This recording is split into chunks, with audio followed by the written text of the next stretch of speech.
இன்னைக்கு என்ன பார்க்க போறோம்னா பப்பாளி பழ அல்வா பார்க்க போறோம். ஒரு பப்பாளி பழம் நல்ல பழுத்தது, அதை இது போல கட் பண்ணி வச்சிருக்கேன். 1/2 கப் சர்க்கரை, நெய் 3 டேபிள் ஸ்பூன், திராட்சை 7-8, முந்திரி பருப்பு 7-8 இது போல கட் பண்ணது, 2 டேபிள் ஸ்பூன் கார்ன்ஃப்ளவர், 2 ஏலக்காய், காய்ச்சின பால் ஒரு 1/2 கப். அவ்வளோதான். இப்போ செய்ய ஸ்டார்ட் பண்ணலாம்.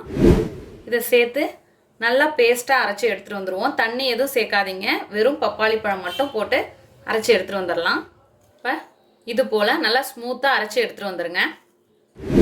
இப்போ ஒரு கடாய் வச்சுட்டு அதில் நெய் சேர்த்துக்கலாம்.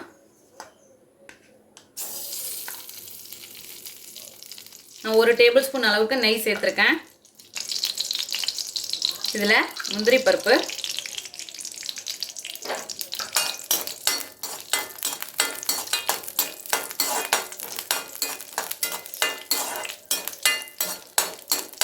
நல்லா வறுத்துக்கோங்க.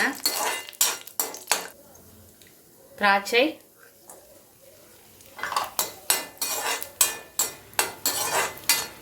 இப்போ திராட்சையெல்லாம் நல்லா வறுத்து பலூன் மாதிரி வந்துடுச்சு. இப்போ எடுத்துடலாம். இது போல் பிளேட்டில் ட்ரான்ஸ்ஃபர் பண்ணிக்கோங்க. இப்போ இதே நெய்யில் நம்ம அரைச்சி வச்சுருக்க பப்பாளி பழ பேஸ்ட்டை சேர்த்துக்கிறோம்.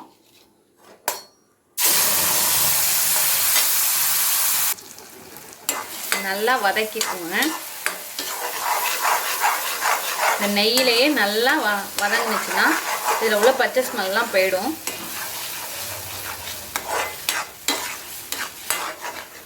ஒரு 3 to 4 மினிட்ஸ் நல்லா வதக்கிக்கோங்க. இப்படியே நல்லா கலரி விடுறதுனால அந்த நெய்யோட சேர்ந்து அது வதங்கினோன்னா அதில் உள்ள பச்சை ஸ்மெல்லே இருக்காது. நல்லா அதோட ஈரப்பதம்லாம் போயிடும். நல்லா வதங்கி வந்துடும். இப்போது நல்லா கலந்தோன்னே சர்க்கரை சேர்த்துக்கலாம். ஆல்ரெடி பப்பாளிலேயே இனிப்பு இருக்கும். ஒவ்வொரு பப்பாளியில் வேறுபடும். ஒன்றில் கம்மியாக இருக்கும், ஒன்றில் அதிகமாக இருக்கும். அதுக்கு தகுந்தா போல் சேர்த்துக்கோங்க.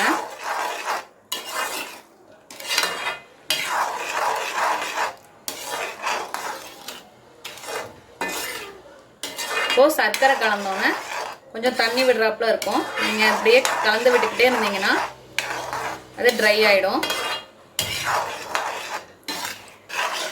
சர்க்கரை போட்டு நல்லா கலந்து விட்டோம்னா இந்த அளவுக்கு வரும்.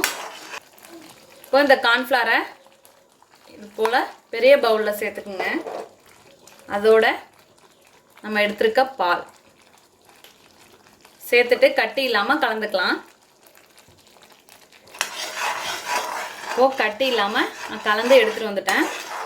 இதை கொஞ்சம் கொஞ்சமாக இதில் சேர்க்க போகிறோம். சேர்த்து அப்படியே கிளறிக்கோங்க. அப்படியே கலந்து விட்டுக்கிட்டே இருங்க. அதோட இன்னும் கொஞ்சம் அப்படியே இந்த ஸ்மூத்தாக அல்வா பதத்துக்கு வந்துடும்.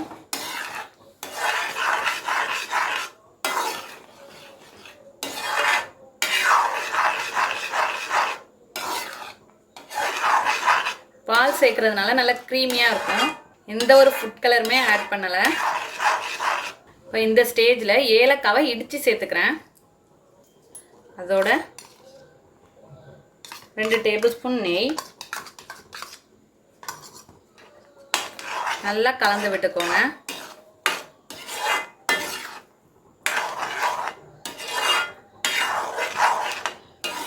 இப்போ இதில் நம்ம வறுத்து வச்சிருக்க முந்திரி திராட்சை,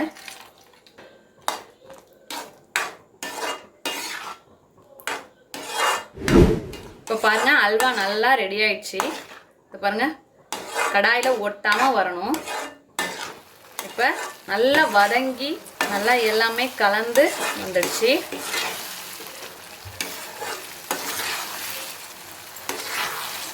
இது ஒட்டாமல் வருது பாருங்கள். இப்போ ஃப்ளேமை ஆஃப் பண்ணிடலாம். பாருங்கள் அருமையான அற்புதமான பப்பாளி பழ அல்வா தயாராயிடுச்சு. இதே போல் நீங்களும் உங்கள் வீட்டில் செஞ்சு பார்த்துட்டு எப்படி வந்துச்சுன்னு கமெண்ட்டில் சொல்லுங்கள். தேங்க்யூ.